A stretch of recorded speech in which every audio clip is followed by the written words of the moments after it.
Boa noite a todos, muito bem-vindos. Mais uma vez estamos aqui, em nome de Jesus. Nós vamos fazer o nosso pedido mental durante a reunião, agradecer a oportunidade de estarmos aqui mais uma vez, graças a Deus. E lembrando sempre que todos nós podemos auxiliar com o nosso pensamento, que é a força maior que nós temos, mentalizando pessoas que nós sabemos que precisam de ajuda. Então nós vamos começar a nossa reunião. Muito obrigado pela presença. Então, dando sequência à leitura do Livro dos Espíritos, o assunto de hoje, do egoísmo. Dentre os vícios, qual o que se pode considerar como radical? Nós o dissemos muitas vezes, é o egoísmo. Dele deriva todo o mal. Estudai todos os vícios e vereis que no fundo de todos está o egoísmo. Inutilmente os combatereis e não conseguireis extirpá-los enquanto não houverdes atacado o mal em sua raiz, não houverdes destruído a causa. Que todos os vossos esforços, portanto, tendam para esse objetivo, porque aí está a verdadeira chaga da sociedade. Todo aquele que quer se aproximar, desde esta vida, da perfeição moral, deve extirpar de seu coração todo sentimento de egoísmo, porque o egoísmo é incompatível com a justiça, o amor e a caridade. Ele neutraliza todas as outras qualidades. Olha só a doutrina espírita mesmo, para explicar para nós aí. Aí nós vamos pegar o livro Obras Póstumas, que foi um livro que eles publicaram depois que o Kardec desencarnou. Ali tem muitas coisas importantes que o Kardec deixou escrito e muitas orientações dos espíritos para Kardec. Então ali está como o egoísmo nos prejudica. Ali fala do orgulho e do egoísmo, porque todo o egoísmo ele começa pelo orgulho. O egoísta, ele acha que ele é melhor que os outros. Ele acha que tudo tem que ser melhor para ele do que para os outros. Então, começa pelo orgulho. E quais as formas de combater essa chaga em nós?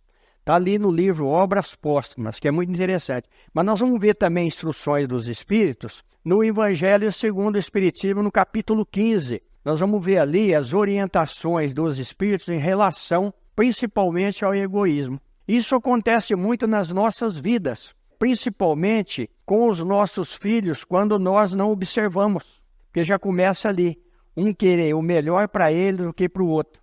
Aí eu lembro muito de uma amiga minha, que ela fazia o seguinte, quando ela dava um pedaço de bolo inteiro para um dos dois filhos, que ela tinha só dois filhos, tem aliás só dois filhos, que agora já são casados, e ela pedia, ela falava, ó, fulana, você vai cortar o bolo e vai dividir com o seu irmão. Aí ela cortava um pedaço maior e falava, mas agora quem vai pegar primeiro é seu irmão. Quer dizer, ela cortou um pedaço maior pensando nela. Mas o irmão pegava o maior, ela comia o menor. Para eles aprender a dividir exatamente igual. Então, dentro das nossas casas mesmo, nós vemos isso daí.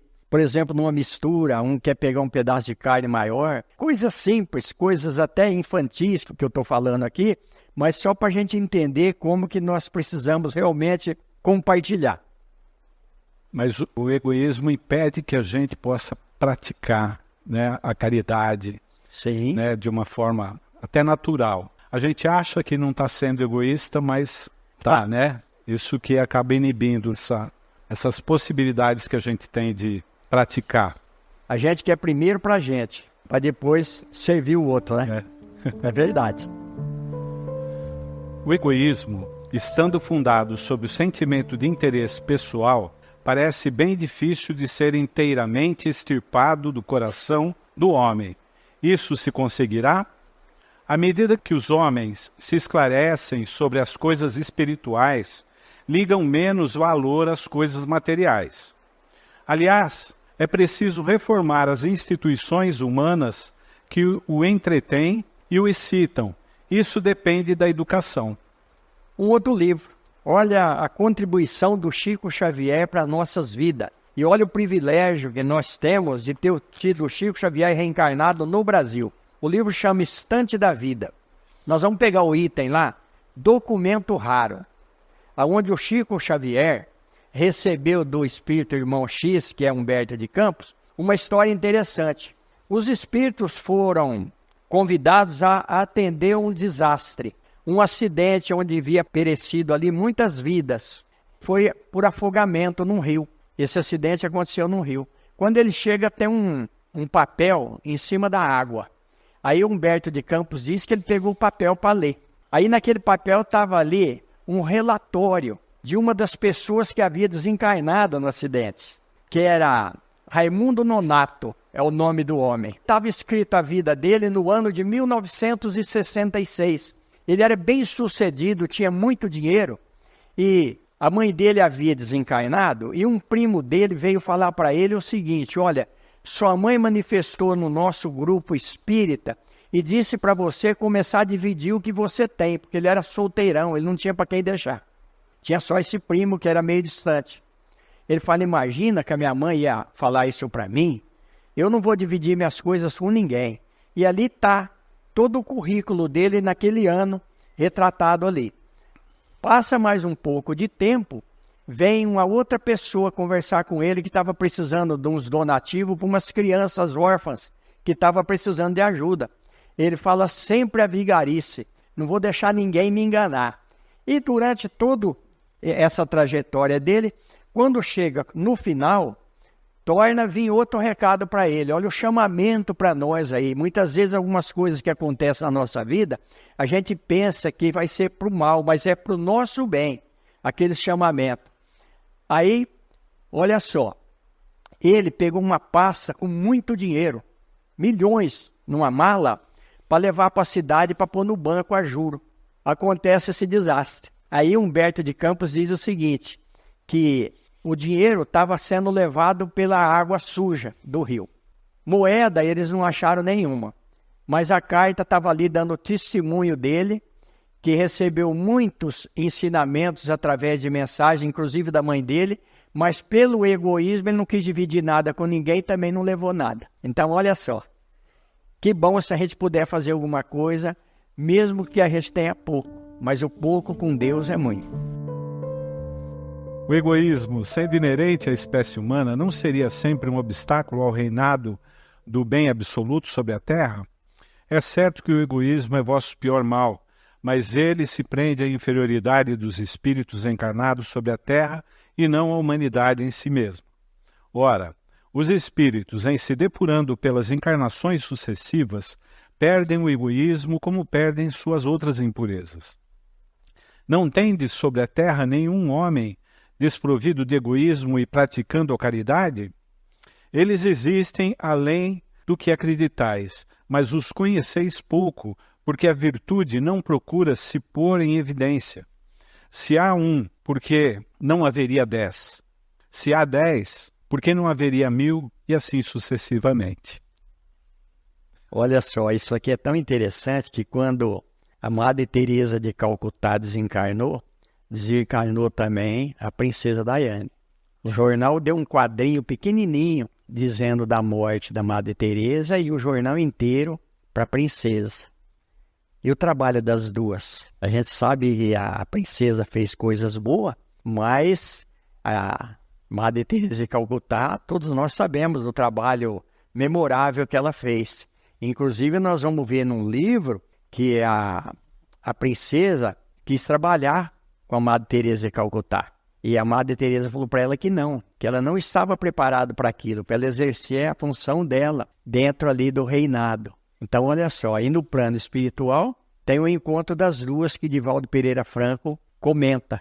Então, é a propaganda da Terra. A gente vê que as coisas boas, elas não são divulgadas muito pouco. São divulgadas mais as coisas que chamam a atenção. Nós estamos vendo isso aí direto na TV, na internet. Então está dentro disso daqui, ó. E às vezes a pessoa, ela tem um egoísmo muito grande, aí talvez ela não tenha nem oportunidade de reencarnar mais na Terra. Aí nós vamos ver aquela passagem do Evangelho, do Lázaro e o homem lá que era muito rico, e que o que era rico estava sofrendo e o Lázaro estava numa situação boa. Por quê? Porque o Lázaro, ele comia migalhas, e o que estava vivendo na opulência não distribuía nada para ninguém. Nós vamos ver N histórias dessas. E nós vamos ver no Evangelho segundo o Espiritismo o depoimento de uma rainha, muito interessante. Ela começa dizendo o seguinte: quem, senão eu, que fui uma rainha na terra, que tive tudo aquilo que os bens materiais podem proporcionar, e quando eu cheguei aqui no plano espiritual, eu era menor de todos aqueles que me serviram. Essa mensagem é fantástica. Então, para a gente entender que muitas vezes a gente, numa posição um pouco que a gente acha que é um pouco melhor que outro, pelo egoísmo nós deixamos de fazer muitas coisas. Então é bom para a gente. O egoísmo, longe de diminuir, aumenta com a civilização que parece excitá-lo e entretê-lo. Como a causa poderia destruir o efeito? Quanto maior o mal, mais ele se torna hediondo. Era preciso que o egoísmo fizesse muito mal para fazer compreender a necessidade de extirpá-lo. Quando os homens tiverem se despojado do egoísmo que os domina, eles viverão como irmãos, não se fazendo mal, entreajudando-se reciprocamente, pelo sentimento mútuo da solidariedade.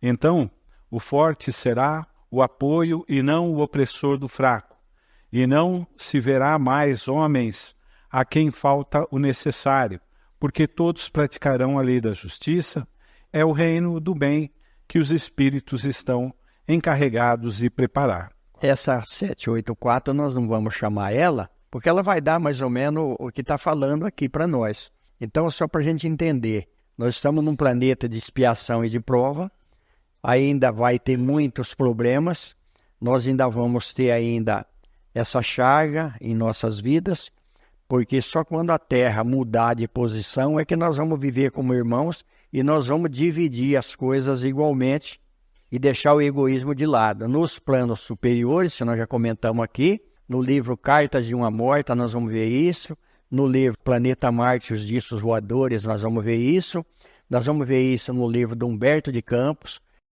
O Humberto de Campos é fantástico, porque ele foi escritor, ele foi romancista, então ele conta com uma propriedade tão interessante para nós.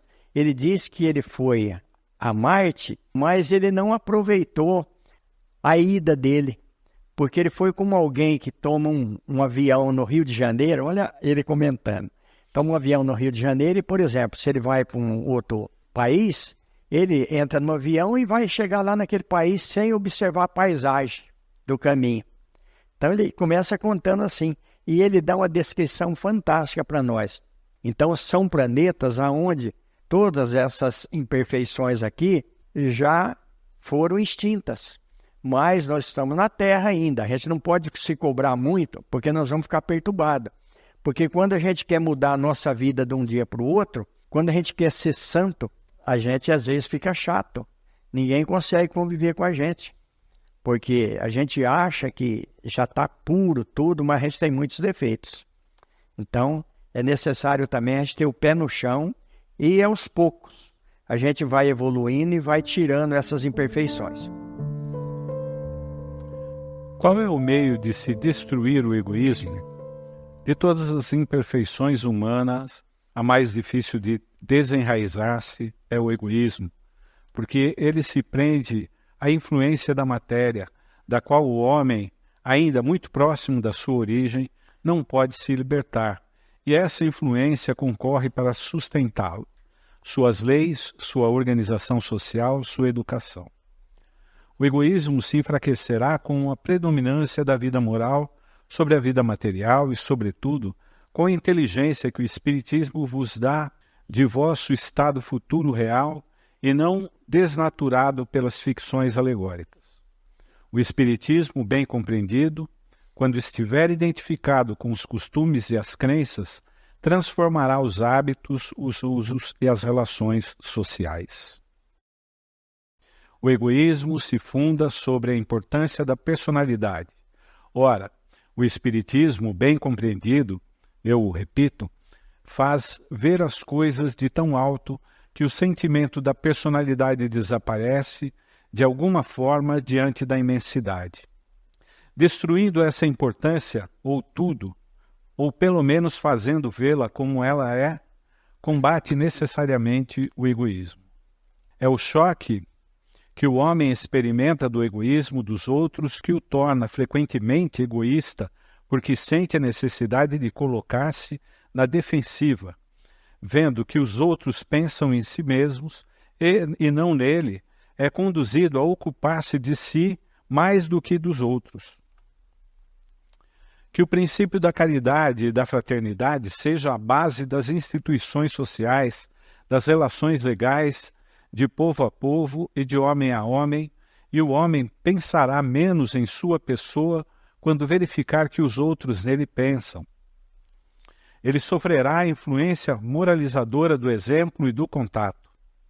Em presença desse transbordamento do egoísmo, é preciso uma verdadeira virtude para esquecer-se em benefício dos outros que, frequentemente, não são agradecidos.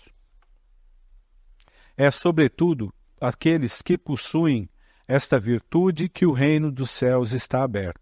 Aqueles, sobretudo, está reservada a felicidade dos eleitos, porque eu vos digo em verdade que, no dia da justiça, quem não pensou senão em si mesmo, será colocado de lado e sofrerá o seu abandono.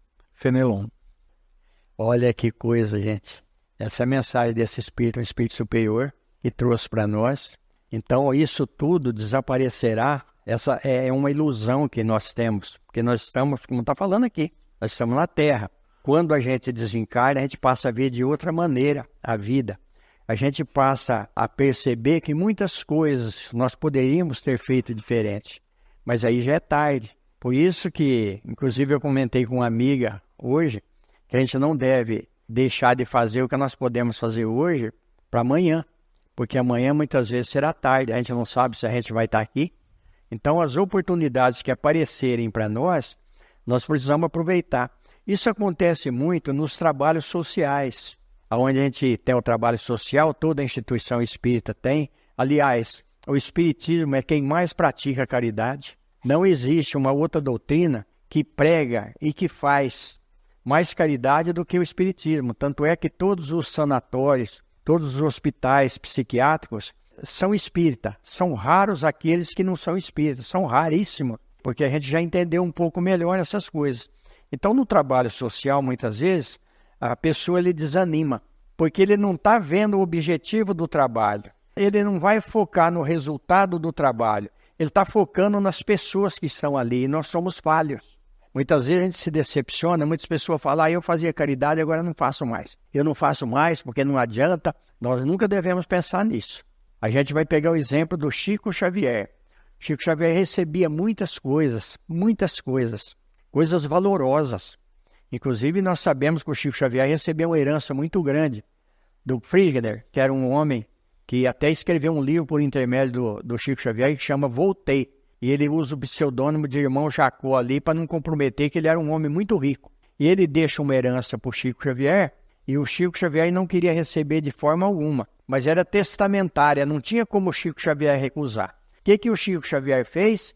Ele transferiu para a Federação Espírita Brasileira para investir em livros, na impressão de livros. Até isso ele fez.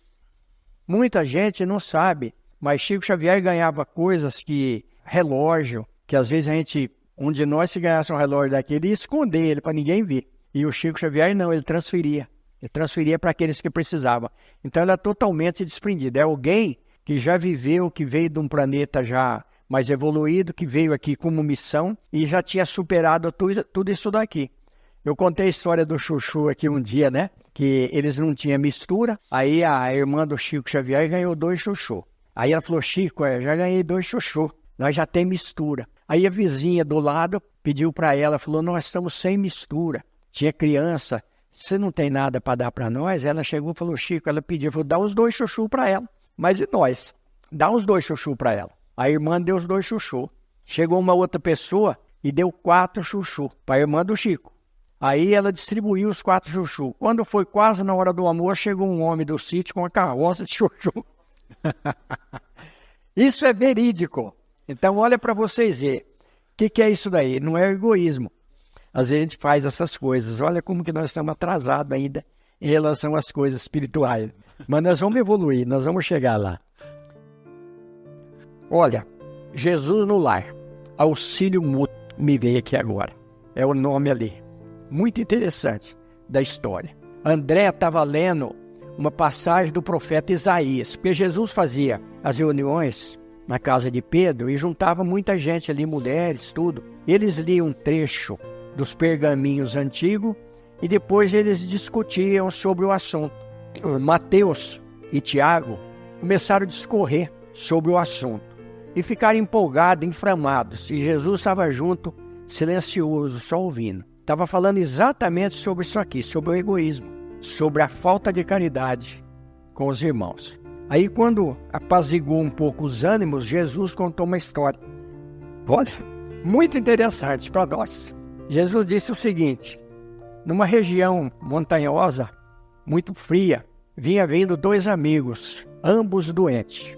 Eles queriam alcançar uma hospedaria e encontraram uma criança caída no caminho, semi-morta. Jesus contando para eles. Aí, na hora que viu a criança, falou: eu não vou socorrer. Nós nem sabemos quem é ele. E se a gente for socorrer, nós vamos perder tempo e a gente vai perecer. Eu vou deixar ele por aqui. E o outro falou: não, nós precisamos socorrer. Ele precisa de ajuda, é uma criança. Ele falou: eu não vou socorrer. E foi embora. Aí aquele que sentiu no coração a necessidade de ajudar, de auxiliar, pegou a criança, envolveu ela junto ao peito, enrolou, abraçou e seguiu um pouco mais lento o caminho. Quando ele chegou na estalagem, na hospedaria, ele percebeu que o amigo dele não tinha chegado, não havia chegado. No outro dia, encontraram aquele amigo dele morto. Ele não resistiu ao vento, o frio daquela noite. Aí Jesus diz o seguinte, que aquele homem, ajudando o menino, colocando o menino junto ao peito, eles transferiram o calor de um corpo para o outro. Um aqueceu o outro. E por isso ele chegou com vida na hospedaria. Aí olha o que Jesus vai falar para nós. Quando nós auxiliamos alguém, nós sempre recebemos. Porque é dando que nós vamos receber a contribuição divina. Porque nós somos filhos de Deus e nós estamos aqui para servir. Que Jesus nos abençoe. Próximo assunto, semana que vem, caracteres do homem de bem. Muito bem.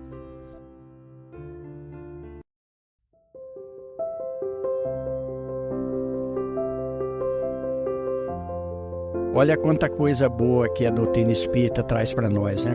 O Kardec, quando ele recebeu todas essas informações dos espíritos, ele estava muito preocupado como ele ia começar o livro. Porque são 1018 questões, era 1019, mas colocaram uma como desdobramento, e aí ele pediu orientação. Aí o Espírito Verdade falou para ele que ele ia começar exatamente sobre aquele que nos governa, o grande arquiteto do universo. Olha, Deus. Então, olha como que é interessante. Eu sempre me questionava, né? Porque faz muitos anos que eu estou no Espiritismo, sobre Deus e uma série de coisas. Quando eu peguei o livro dos Espíritos na mão, aí eu pude entender ali, né? A inteligência suprema do universo, a causa primeira de todas as coisas. E ali vem desdobrando. Esse livro ele é fantástico. Vocês vão ver que é uma sequência. A reunião da frente é uma sequência da de hoje, a que nós falamos anterior. A de hoje é uma sequência daquela. Então, como que foi compilado ali, como que foi montado esse livro. Uma outra coisa que eu acho muito interessante é que ali não tem erro e é uma linguagem muito simples. E a gente vê que a linguagem de Emmanuel, em todos os livros, a gente vai ver o livro Religião dos Espíritos ali, como que está explicando para nós a linguagem simples para que todos possam entender. E eu tive a oportunidade de conversar com o Chico Xavier, a linguagem dele simples, humilde, e um homem com uma cultura fantástica, de outras encarnações, né? Que ele só teve o 4º ano, mas tudo é providencial na nossa vida. Então nós estamos no lugar certo, sempre com as pessoas que a gente precisa, porque fazem parte da nossa evolução. É um livro muito interessante que chama As Reencarnações no Brasil. É muito interessante esse livro. Nós vamos ver ali o objetivo. Um outro livro que eu sempre gostei, da Mariluza Moreira Vasconcelos, é de Mário Tiradentes, Confidências de um Inconfidente, A Moça da Ilha. Nós vamos ver o planejamento espiritual de uma mulher e de um homem que foi programado no plano espiritual para eles se reencontrarem e constituir uma família. São os livros espíritas. Muito obrigado, gente. Que Deus nos abençoe.